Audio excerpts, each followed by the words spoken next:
we still feel like we're live. Well, we are live now. So, being alive, being alive and up at 5:30 a.m. in the morning. Tell me this is not a dad detail. You ready for this? I'm ready. Ready for this? Oh, this is season 9, episode 6, number 354. First off, I'll say I'm kind of missing dad details or noticing my dad details. And this occurred to me. The first indicator that I was craving dad details was earlier this week as I was scraping the frost off my car Mm. and trying to get, I don't know if you've ever done this, you're moving a little bit too fast, a little bit too fast, and then you kind of clip the rubber gasket around the window with the edge of the scraper, and you're just like, oh, come on, no. I was fortunate because it was still soft enough, it didn't actually chip it, right? But that was the first. Anyways, that's not, I'm just, that was just a, that was just a moment. I didn't chip it. It's all good. But it was surprising. It was me checking into reality. Slow down. This is a dad details moment. Madeline was driving, so I want to do a good job of cleaning off the windshield for her. That was fine. But I was starting to crave dad details. All of a sudden, it's in my mind because there's something about I don't take any pleasure of lawn mowing dad details. I'm the winter months, clearing the walkway, nice crisp line with the snow, scraping the window, that kind of stuff. That's my dad details jam. But in the general sense of dad details, this morning, I get the dog out for a piss, and then I'm sitting there. I'm like, okay, what am I going to do now? Uh, it's usually in that moment that I say to myself, I should actually write these things down the night before. There's that recommendation if you want to be a high performance individual, just kind of get your checklist in order for your morning, so you don't have to go off memory. You can just like, okay, tick tick tick. Anyways, um, I'm like, okay, dog gets out. I sit down for a second, finish up my coffee, and I'm like, okay, you know what? I'm gonna go get some shit done. Look at the clock. It's like 5:30. I'm like, okay, nothing's really where I needed to be at this moment. So I got 30 minutes. So 30 minutes, cleaned up the kitchen. And then it gets to about 10 2. I'm like, okay, I know Costco opens at 6. I got to go get gas. Load the dog up, go get Costco gas. I get the gas. I'm like, you know what? I think I got some spare points on my Starbucks app. Grab a pumpkin spice latte. Boom. Pull another driveway for the latte. And two things occur to me. I don't have a turkey yet. I don't have a turkey yet. And I ordered coffee for Karen. And for whatever reason, like with our last grocery, they had to deliver it. Like they didn't have the coffee, they didn't have the Keurig. So I check my messages from last night because I had just actually taken off the focus on my phone. So it floods all the notifications, right? And I see I got a notification from Walmart. I'm like, okay, I'm gonna go get the coffee then, which I told you is really cool. Opens at 6 a.m. So I go and I pick that up, grab it, bring it, and I'm just at the road. I'm at this intersection, and I'm at the intersection. And my brain goes, "You don't have a turkey yet. I don't have a turkey yet." At this point, it's like 10 to 7. I'm like, turkey. Where the hell can I get a turkey at 7 a.m.? I'm like, bing, bing, bing, Vince's. I'm like, I don't want a big turkey. They have smaller turkeys. So I drive out to Vince's just north of my town. There you go. I get a 4.5 kilo turkey. So, so dad details. I get home 7:45, have another pee, come down here, podcast. So this morning was one of those highly satisfying dad details. But it's funny. The thing that made me realize how much I was craving more dad details was as I'm cashing out at Vince's, the woman says, "Hey, congratulations. Get this. Congratulations. You're our first customer today." I'm like, "That's wonderful." And she dead eyes me and she goes, "There's no prize for that." But I was feeling elated. I'm like, yo, you don't even know the prize, my friend. You don't even know the prize. The dad details are the prize. It was so funny. She's like, yeah, there's no prize for that. I'm like, you know what? I'm just going to take that as a badge of honor. And I walked away with my 4.5 pound turkey and I got milk too. I was like, I think we need milk. So I got milk as well. So now we have milk. I got the turkey that I'm going to cook up tomorrow. I'm gassed up. I got the coffee and I made it to the podcast. That's dad details. Bro, I Are you appreciating it? I thought you would totally. like that. Yeah, I am appreciating on different levels. The dad detail levels So the the lady There's no prize. there's There's no no prize. prize reminds me of that meme where there's a transaction happening, and they Yep. tell you they give you the water bottle to flip, and if you flip it and it lands, they give you the discount. But when you throw it up in the air, they smack it. Like, I laugh every time. I do too. If that Like, happened to pay me in your real money. life, Pay your I'd money. I'd be like, "Hey, I got to be part of this thing that brings me some Yeah. joy," right? Yes. They're like, "No discount for you." I'm like, "But I already got what I needed out of this." You know what Yeah. I mean? Um, I love it. yeah, so that's what happens to people like us who are who recognize we're in the second half of life. Maybe these stupid things that in the first half we would be like, no, no, I'm the first one. Give me the discount. It's like, no, dude, there is no discount. I'm just telling you. And I'm like, why'd you even bring it up? I want the disc. Like, no, we're past that. We're more like, hey, I was the first one. That's friggin' awesome, or whatever. Dad details. Now, I told you, I think, about a dad detail. The morning coffee taking care of business Hmm. felt like my dad, and I was like, "Oh my god." I'm down there with the bunny, I'm half asleep, sipping the coffee, hoping something kicks in soon and I wake up. I'm on Hmm. autopilot, and then I'm like I literally looked around, and what's funny about this is there's a picture of my father in that room that I'm in every Mm. morning. I kinda look to my left, I look to my right, I see my dad, and I'm like I shake my head, and I'm like, "Oh, I've become my dad." Yeah. It's like universal. You're up at the crack of dawn, you're sipping on the coffee to try to wake yourself up as you're doing something that needs to be done at the crack of dawn. But my life is completely different than my dad's life, and yet here we are in that moment, that dad detail. Synchronized. Then it got me thinking about my dad in running shoes, because I think I've told you I don't Yep. ever remember my father wearing running shoes. Yep. But there's no way he cut the lawn in his loafers. I mean, No, no, no. He totally did. That was Johnny. That was my grandfather. He had skin tight brown polyester shorts, skin tight, yo, belt, a tank top tucked in, and like black dress socks and slip on leather based loafers. To watch the guy and his backyard was like the grade was 45 degrees. uh-huh. His backyard, and he would go across it.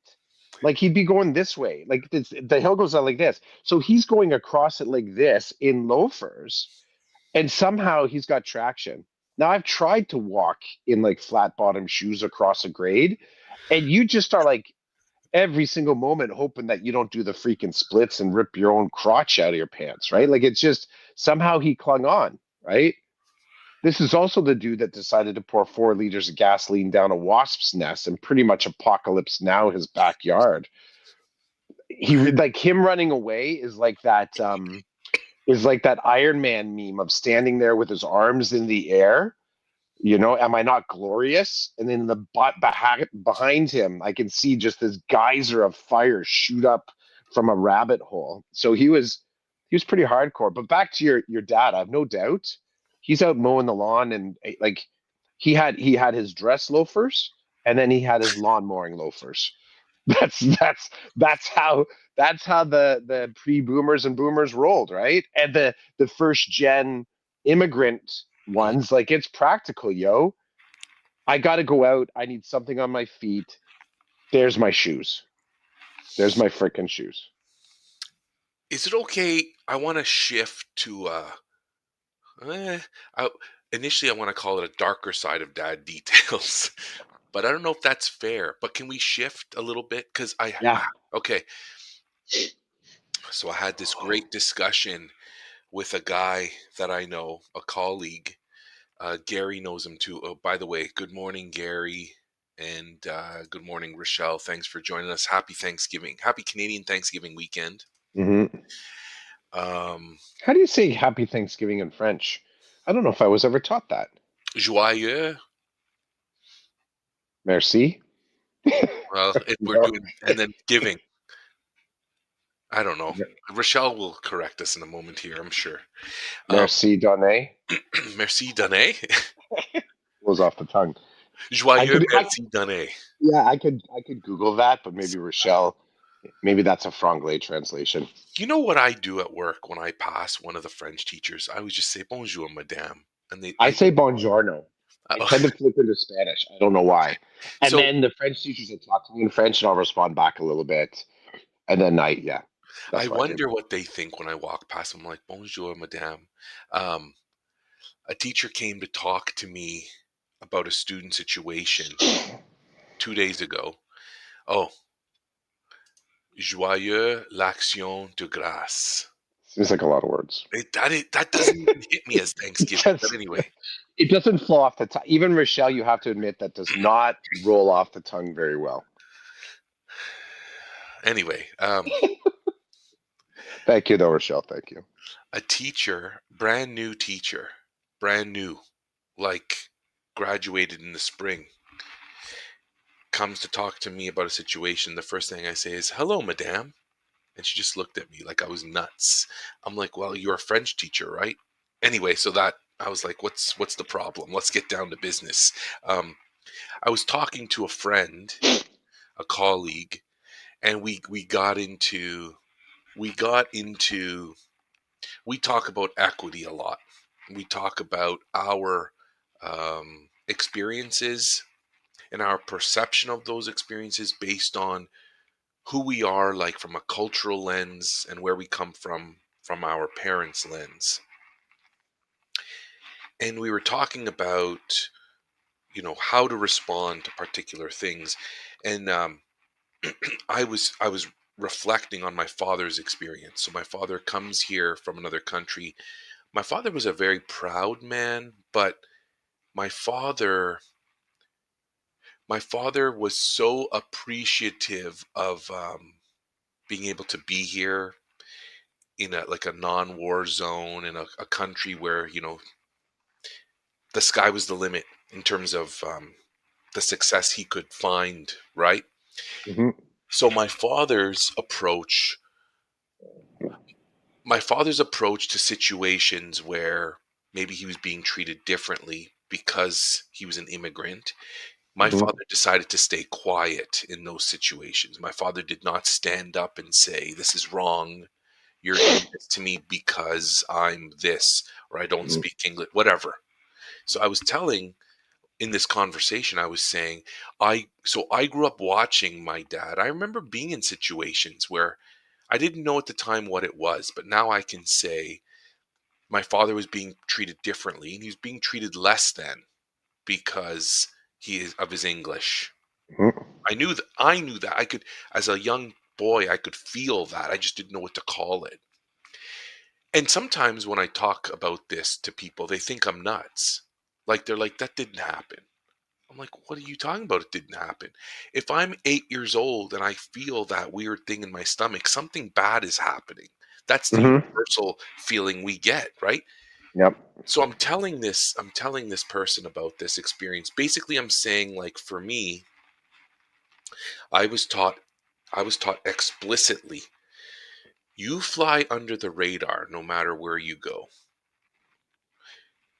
You read the room, you understand what your purpose is in that space, you know why you're there and what you need to accomplish, and then you let other people sink their own battleships, and you do you get what you need, you build yourself, and then once you're on top of the mountain, you speak.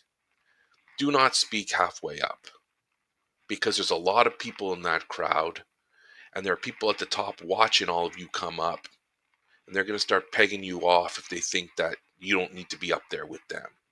That's essentially what my father taught me. He didn't come out and say it that way, but he would always tell me, you're going to experience things you're not going to like, so there's no reason for you to be on people's radar for the wrong reasons. Well, fast forward, you know, almost 50, I'm almost 50, and my approach, my friend was telling me, you've arrived, right? I'm like, what do you mean? He goes, you know you're at the top of the mountain now, right? And I'm like, what? He goes, you're at the top of the mountain. You have 3 degrees, you have a family, you own a home, you're a professional, you're in a position of authority where when you speak, people should listen. They don't always, but you're in a position where you can uh, you can help younger people learn their path. You can speak now. And I'm like, yeah. Again, I'm flowing through, and I'm seeing things, feeling things. I have to know when to speak. That dad detail, I I have to say, so for the person I'm talking to, he's gotten himself into a lot of trouble for speaking. A lot of trouble and a horrible reputation. So I think a lot of people who know him well will say he's a good soul, and he's experienced a lot of junk, so he likes to share, and he likes to, if he sees a pattern, he'll say something. But um so people see like he's a troublemaker. He's always talking about this, he's always talking about that. And then from my perspective, hearing those people, I'm like, we don't know, you don't really know what he went through, because I know a little bit about what I've seen and experienced, and I can see it and I can feel it. What he's saying is authentic. You see a side of that person that is problematic. And it could be like, sometimes when I talk about these things with my kids and my wife, they're like, "Man, if you walk around talking about that all day, you know it's going to be problematic, right?" And I'm like, "Okay, so are you telling me that because you care for me and you don't want me to be kind of living in the dark all the time? Or are you saying that because you don't want what comes with that? Because what comes with that is your dad's nuts, or your husband. We know about your husband. You know, he was once a decent teacher, but now he's lost his mind." It's like, no, I haven't lost my mind. I feel like I'm in a place where I should start speaking about some of these things that are happening and what that means. So, dad detail, waking up early, drinking the coffee, trying to wake myself up, completely different worlds.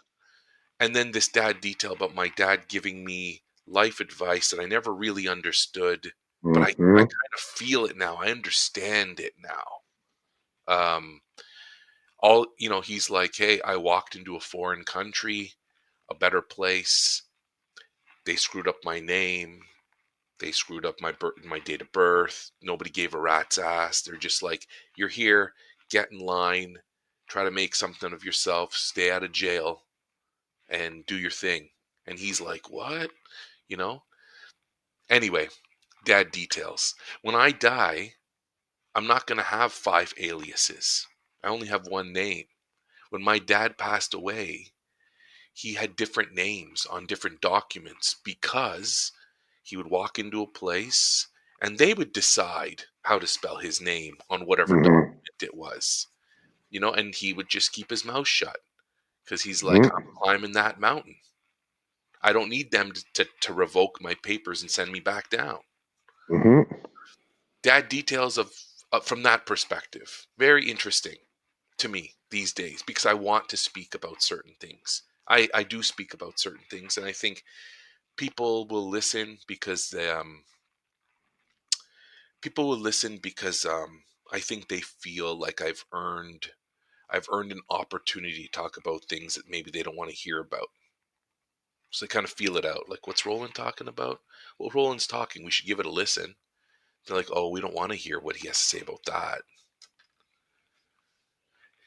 Dad And detail. there's no prize for that. Oh, there's no prize, man, but there's a lot of smack in the bottle when I flip it, right? There's a lot of that. Are the initials of the teacher DG? No, no, Rochelle. You got me wondering who that is. DG. No. Anyway, um, okay, we talked about dad details a little bit. Hmm. Um, Can I touch base a little bit on coming to the IEP season? do it. So, um, just just, if it is a, if you know, right? Kind of a thing. If you know, you've come through the end of this cycle, the 30 days. I don't think I've ever had a more, um,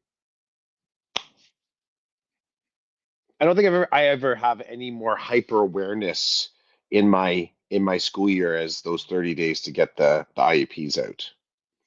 And it's just remarkable to me how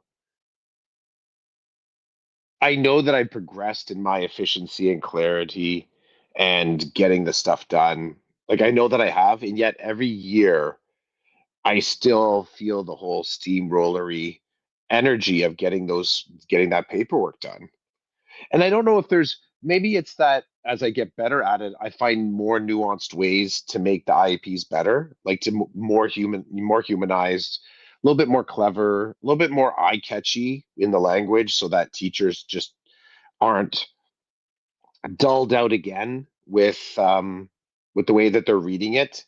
It feels like it's gloss manipulation a little bit, like what some of the stuff has been said about iOS 26, like it's just polish. It actually hasn't improved the product. It's strange, the 30 days of the IEP season. Yeah, I mean, you showed me the fat stack of yours. I am definitely not, I don't have that same number, but I think the trade-off is that I'm directly teaching during the day in a way that that course of actually teaching changes my ratio of the number of IEPs I have to take care of. And also all of mine, they are all considered direct service in some way. Like all the kids, I have 50, every single one of them as well is on a schedule that I have to meet up with and sort of all that. So relatively speaking, I know that you have more paperwork, but still, I imagine when other people trying to get, to that line, and actually the IEPs are handed out next week. So to a degree, it's an artificial deadline that's actually faster than the 30 days because within that 30 days there's checkpoints, and one of the checkpoints is making sure that the final two checkpoints are get them in front of an administrator, and this year's administrative team wanted them all in paper copy. Last year, all I had to do, we were doing a spreadsheet and they would go in and sign them online. They would just go in and put both administrators and teachers, we have digital signatures in the system. So once we put our name into the search bar, everybody submitted their own signature and it comes up as an image actually already embedded, which is super fast. Admin this year turned off that option. So they ask for paper and they go through each one. So that's this, I guess, the second to last. And the last step is putting them into envelopes and handing them out to the students. So that's what's happening, I guess, next week. I don't have mine back yet with any annotations, so that'll come at me fast. It'll be the 13th, 14th, 15th, all of a sudden, doing the photocopying and them handing out to kids. Even though the intention is that they have to be done first round by the 15th, but it still takes a couple days to get them out to the kids. Some kids aren't there on that day. Some kids, leave it on their desk. I don't have a great system, so it usually takes me to the end of the week to get them all out to the kids. So the IEP season is now, well, stage one of IEP season. You come back into it again, depending on, sometimes people have, I don't think you have this, but we have multiple IPRC meetings that could happen. Like some of the kids that came in, they didn't get caught, like brand new IEPs coming into our system or ones that are adjusting their actual service model. They got swept up in the IPRC meetings that we had a couple weeks ago, but some of them, the paperwork didn't come through fast enough. So we have round two coming up on October 23rd, and likely there'll even be another one in late November because we have so many kids that are kind of like in constant state of change. So that's kind of like you have stage one, which is October, getting them out in October. They have kind of like one A, one B, one C, and then stage two, I guess, is once you start to creep up into second semester and whether or not you're sending out like a refreshed copy of that IEP. So, but the bulk of the heavy lifting, Actually, it's the same amount of lifting, just the next stage is spread out over a longer period of time. So IEP season, it hit me hard last Friday. This Friday, I had the energy. Last Friday, I was just knocked out by it. I was like, I'm done. I'm not, I'm just going to bed. So no profound thoughts, just observing, the action of this season. Anyone that's having to develop, at least in high school and IEP right now, I think they get it. Um, so that fat stack of paper has brought me some joy because as you're talking about it, I somebody said to me the other day, "How do you feel?" Like out of nowhere. I'm like, "I feel good," and they're like, "You must." And I'm it was so I'm laughing I was laughing then because I didn't know what they were talking about. It was a Seinfeld moment. Mm, Because you're done your IEPs. I'm like, "Oh yeah, yeah." right, right, right, right. Feeling really good. I'm like, "It's my Super Bowl." And they're like, "Yeah, I figured as much. You must be feeling good," because they had heard about the stack. And so now when I think about me walking to the office with the stack, you know how I envision myself? Like I'm Prince Charles and I'm being coronated. I'm becoming king. I'm walking. There are people moving out of the way. I got guards with me, like a very royal process to arrive and provide the Magna Carta in the office type Hmm. of thing. Like, now give me my crown. And that's how I see it. How everybody else sees it. Oh, there's just Chidiac rushing to get to the office, going down all these stairs with the stack. I was guarding it like crazy. It was like I was holding a football. I had one Hmm. arm underneath and the other arm cradled on top so that the top papers wouldn't fly off. And anyway, the fat stack. Now I want pancakes. Delivering the stack, and then the lead admin assistant at the school emailing me with a couple of issues. So I'm pretty happy. She only was able to find 3 issues from her perspective of my IEPs.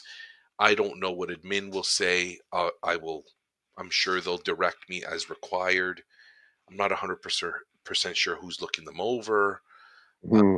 all I know is when I was in the office on Thursday talking to my principal, my vice principal saw me, the vice principal of spec ed. She's like, "How are you feeling? You must be feeling so good." I think she was like, "I saw your stack." I'm like, "Awesome." And then she goes, "Well, we have to read them." And then my principal's like, "Yeah, and I got to sign them all."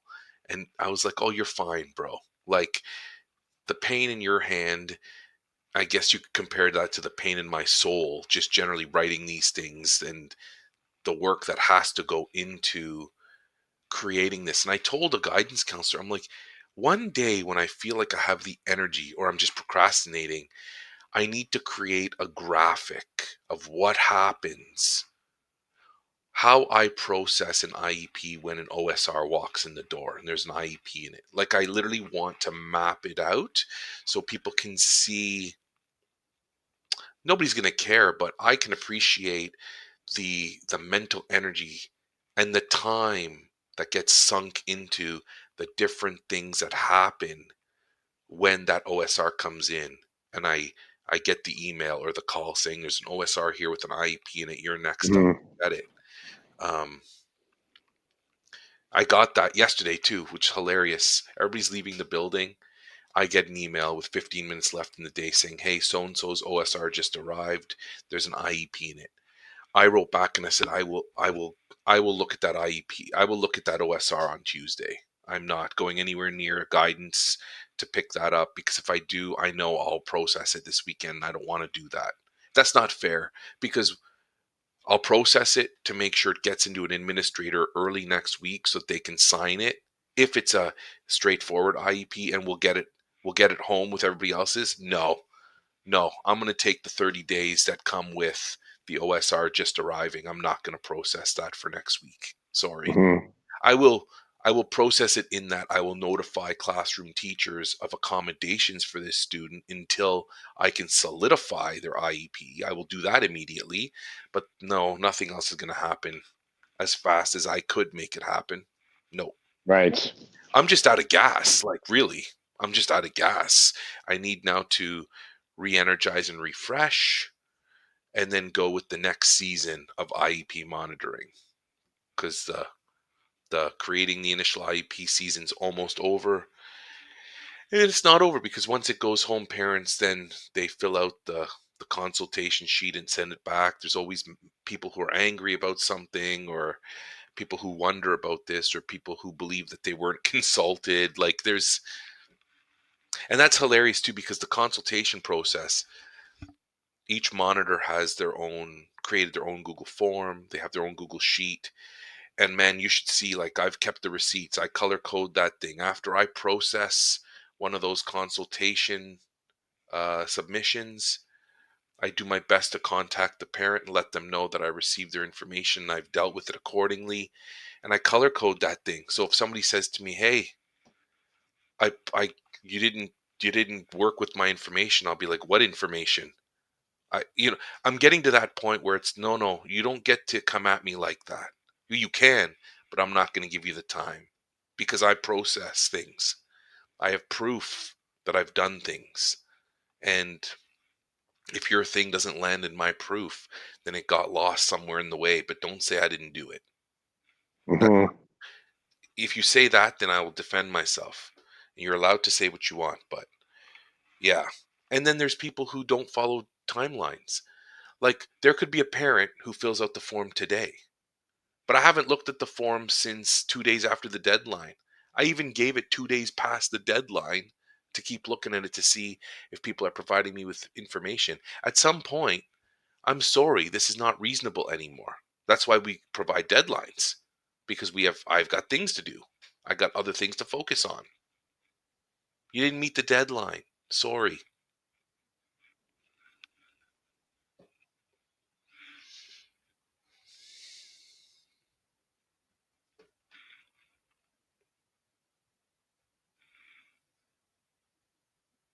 Joyeux l'action de grâce.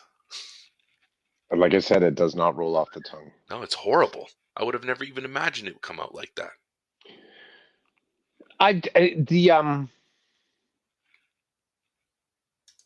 I like the with IEP season, I really appreciate watching younger staff go through it. Um, there's a forgetting, right? Like I think as skills become solidified, become a little bit more efficient, a little bit more creative, you're able to kind of flow with whatever the tool is that you're being given. Um, that depth of knowledge in myself, I can see how sometimes it limits, right? I know you folks, you went through a brand new, like a revamp or something of your software this year.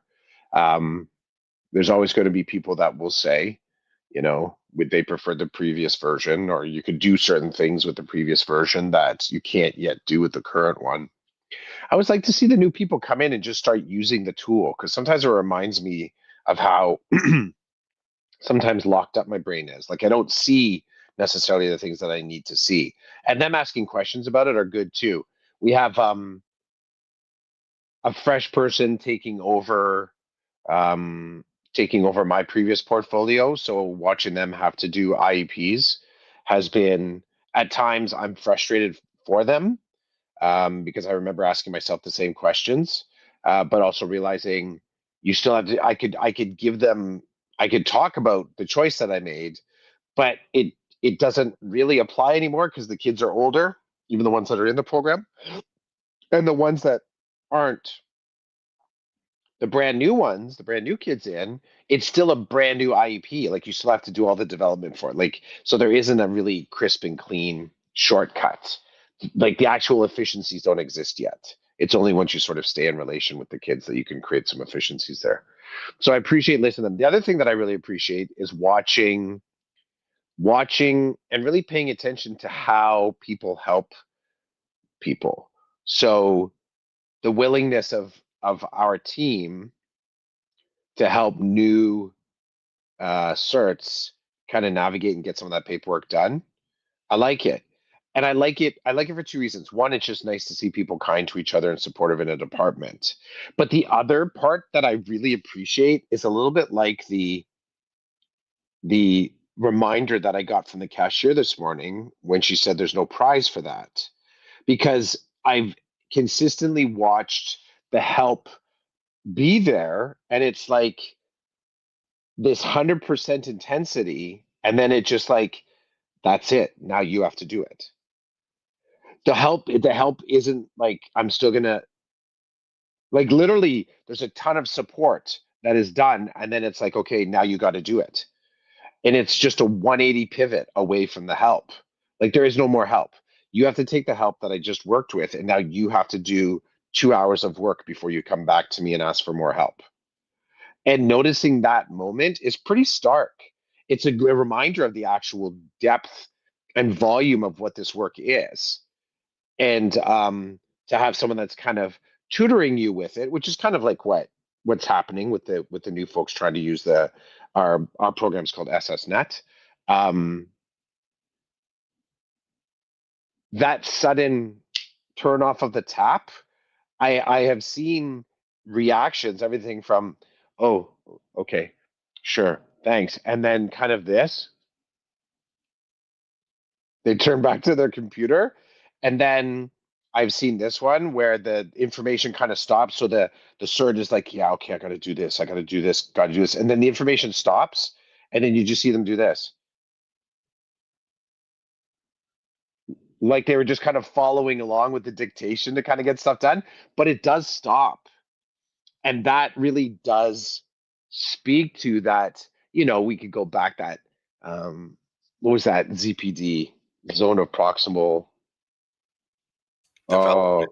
development. Yeah, you can see the what that moment of stoppage is both the recognition that the young cert needs to do work now. And I think on the veteran cert, that I can't load you up with anything else because you haven't demonstrated understanding of the 5 minutes that I just asked you to do. It's a fascinating little bit of adult learning, um, and definitely not simple. I've been using this program and versions of this program. So I've been on the playing field now for coming up on, well, over a decade and a half, like 15, 16 years using a tool or a tool like this. So, as far as my corporate memory goes, I have a kind of familiarity where policy and protocol meets program design. So, I kind of know some of the stuff that's going to be in there. I just, with a new program, I have to go find it. But these other individuals that have just never developed that look, and they're looking and they have like 30 of them to develop because the shortcuts they can be few and far between, right? I like it.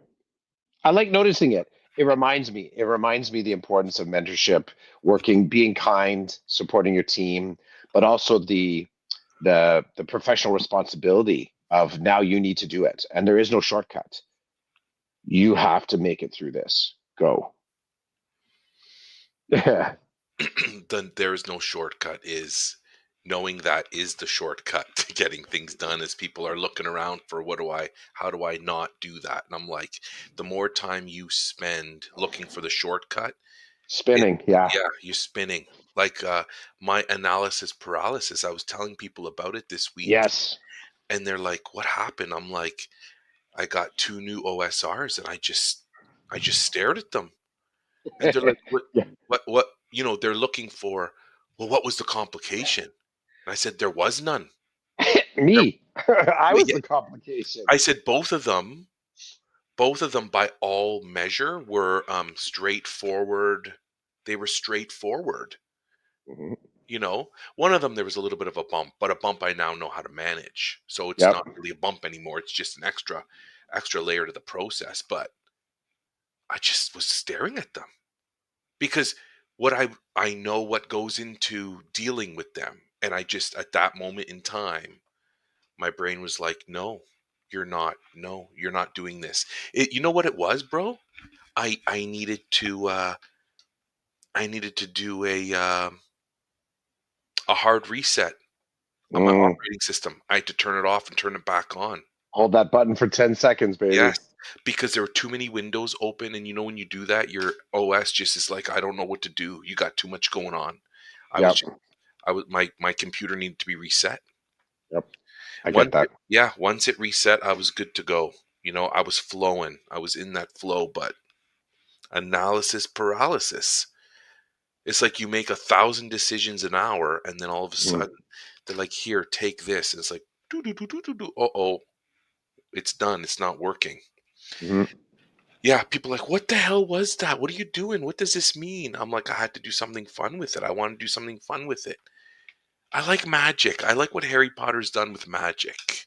I like it because when I was a little kid, I remember going to the library at school and we'd get the magic books and the Guinness Book of World Records books, and we'd look at all these cool things. And then I even have a wand here in the office to do my magic. mhm, When really we both know there's no magic, there's just a lot of work. So looking for the shortcut is such a waste of time. You just need to mhm, do it. Just do it. The sooner you start doing it, the quicker it'll be over. The obstacle is the way. There is no shortcut. Looking, there is no shortcut. Knowing that is the shortcut. But you need time and experience to get there, I guess. mhm. It is true. The shortcut has to do with the amount of time you would lose by trying to do it a different way. And if that feels like a shortcut to you, you only know that with maturity. When you're watching someone spin their wheels trying to find an alternative mode, and you're like, I can really appreciate your drive for creativity here, but I'm pretty sure you're going to end up back like you're not, you don't have the traction that you think you do. I mean, part of that is where my ADHD kicks in and I start to decide, yeah, you know what I really need right now is I need a new calendar app. And then I start going through all these different and reading all the stuff. And so if the calendar app in my mind is the efficiency, I'm looking for efficiency to be able to schedule my stuff better. And ultimately, the big theme is not waste my own time. Well, the shortcut is not to bother with the pursuit of a new calendar app, which would give me back all the time that I need. The distraction, that moment that you're in, is actually the thing that needs to stop. Otherwise, you're going to be bound looking for shortcuts to gather your time again. So I like helping. I actually haven't helped too many staff. Even the dude that took over my portfolio, he's not coming to me. I'm not sure why. I never bothered to pursue it. I offered it up, but he's not coming to ask me anything. I guess in some ways he's doing the right thing. He's just going to the department head. He's just asking the department head for help. So good on him. He's using the leadership as he should. Um, so it's just been in bits and pieces that I've helped different two different certs that are pretty fresh. And it was really only because I was walking past. They didn't come looking for me. I just happened to be the one in the room and they asked me. I was like, hey, happy to help. So Um, Gary, if you're still here, I would love. With Gary's probably driving or something. If he's still here, if you're still here, I'd love to hear from you about whether you've had any experience with the new IEP software that we now have. I'd love to know if you've spent some time looking at it or whatever. I'd love to know. Um, and if Rochelle's still here, what's your experience been? Because I know I'm sure you have to do some stuff with IEPs. Yeah, I'd love to know because for me now, I've been in that system like 8 million times since the first day of school. So mhm, I've gotten to know a lot about it. And, it's been really cool. I've been finding some pleasure in my colleagues, the other monitors, saying, "Hey, have you tried this or have you done this?" I'm like, "I have. I have. Let's sit down and I'll see if I can remember how to do it." They're like, "Okay, awesome." And because I printed the fat stack, everybody's like, "Can you sit down with me for the first time I print one or two of them just to make sure I'm doing it right?" I'm like, "Yes, no problem." So I am um I am enjoying the opportunity to work with my colleagues to help them find their way because I don't spend a lot of time with the monitors because of our mhm. schedules. And they know me pretty good. They know like when I'm out of the room, I'm gone. Like I'm not Yes. coming back to the room. I'm Yep. going to do the other things that I need to do that don't happen in the room. Just like when they're not in the room, I'm not calling looking for them 24/7 like I need you in here. That's just me, though. They may have different expectations, but I don't expect them to be in the room when they're not supposed to be.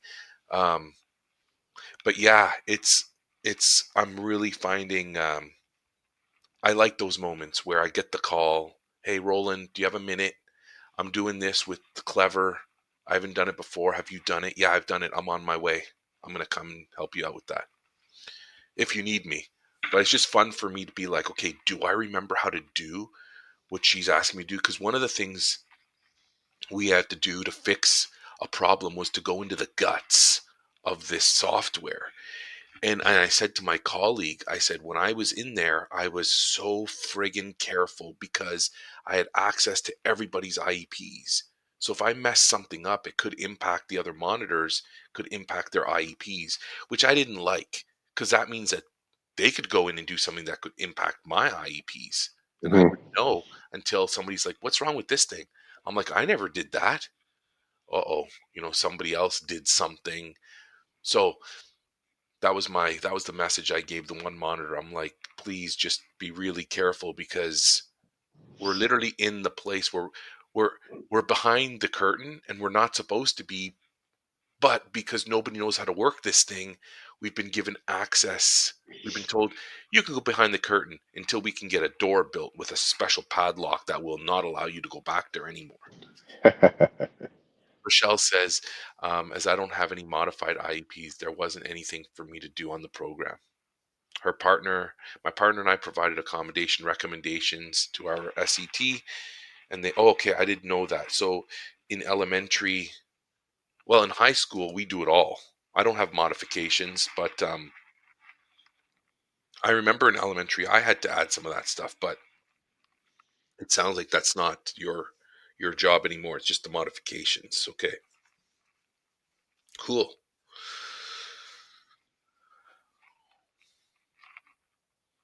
What do you say, Clough? You got anything else that you want to talk about on this Canadian Thanksgiving weekend? Dun dun dun.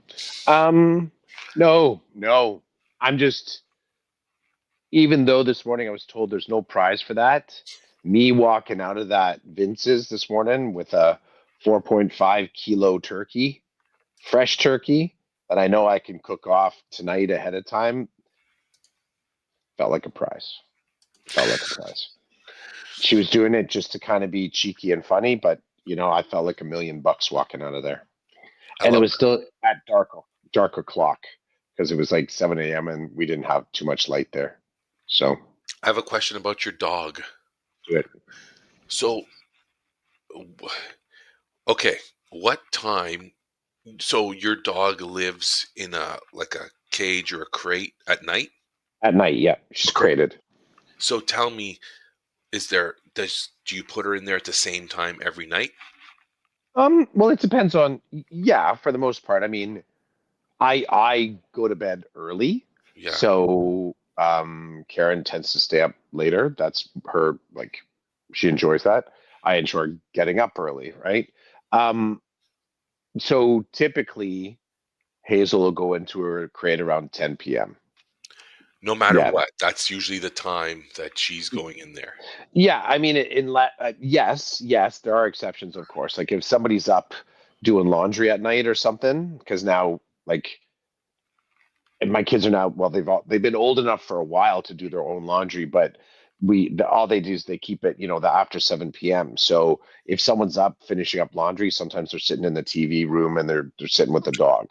But if the dog isn't put into her crate at 10 p.m., it's whoever's the last one that's on the main floor. They put her in the crate and lights out down there and off to bed with her. Does she actually sleep in the crate? Yep.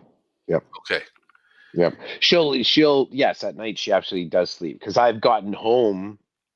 Sometimes sometimes not often. So if I get home late from a rehearsal, house is already dark, people have gone to bed. I come in and she's lying there on her back, just snoring, like she's passed out. There are some times where she's awake and then she just kind of goes back down and settles and goes to sleep. So she does have a, kind of a human-esque sleep pattern. She sleeps at night. Um, when I get up at between 5 and 5:15, the cat is already outside the bedroom door. So on the floor rolling around like, hey buddy, how's it going? And I can hear Hazel downstairs in the main floor, just her nails, because we don't put anything in the crate. There's Okay. no pillows, no nothing. So I can hear her nails scratching on, like she's up and moving too and ready to go. Okay. But she'll also, like we use the crate as a landing point as well for her. So for example, coming in from a walk, if it were wet outside, we'd dry her off as best as possible, and then we would come in, and the queue is inside, and she'll go and she'll walk and she'll go inside her crate and just lay down there for a little bit Oh, and dry. It's also we use it as a mild correction if she's bugging the shit out of the cat, which she does, like just randomly will kind of nose and bother the cat, and he's grumpy and whines a lot. So we'll just tell her inside, and it's like it's the equivalent of like go to your room if your kids are being idiots. So she'll just go and she'll sit down and kind of sigh for a second, and then the cat can go about his business, and then we'll cue her to come out. So okay, come on out. So it's we've done well with that training. She enjoys. At the heart of it is that the crate is not a prison. mm, The best crating system from my experience with dogs is the one where they will actually just go and lie down in there on their own. They actually see it as their cave, their den. They feel safe in there.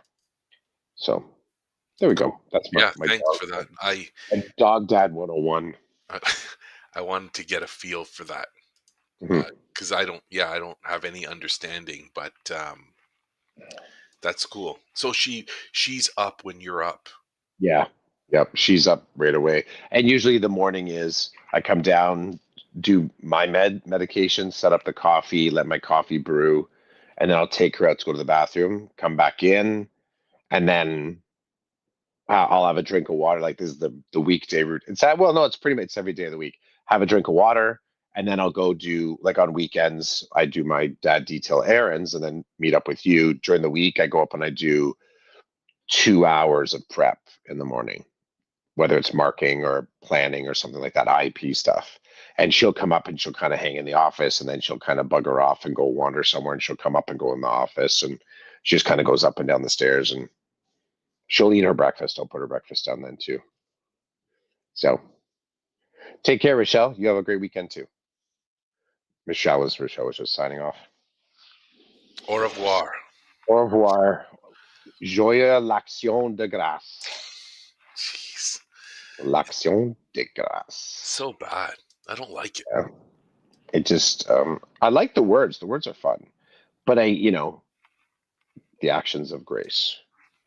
Being thankful. I guess that's what it is. What does it mean to be grateful? You have actions of grace. That's like almost unnervingly a direct translation. You could teach high school What, French. me? Oh, come on. Kidding. Yes, I can do the accent quite well. All the French teachers are rolling their eyes right now. They are. Yeah. They are. I wonder how you say that in French. What? Rolling your eyes? Yeah, yeah, in French. I'm sure part of one of the words in there is les yeux. Well, I was thinking the same thing, and then I'm thinking rolling. Yeah, yeah. Rolling les yeux. Okay. Well, I think that's it, my friend. Yep.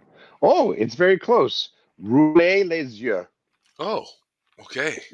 Rouler les yeux. There we go. Rolling our eyes. We'll take it. Yeah. On that note, this was season 9, episode 6, number 354 of the Decoded Podcast. hmm Have a great Thanksgiving weekend, Chris. You as well, dude. I'm betting we'll probably connect later. So I'm sure we will in one form or another. that's true. Ciao, dude. Have a good one.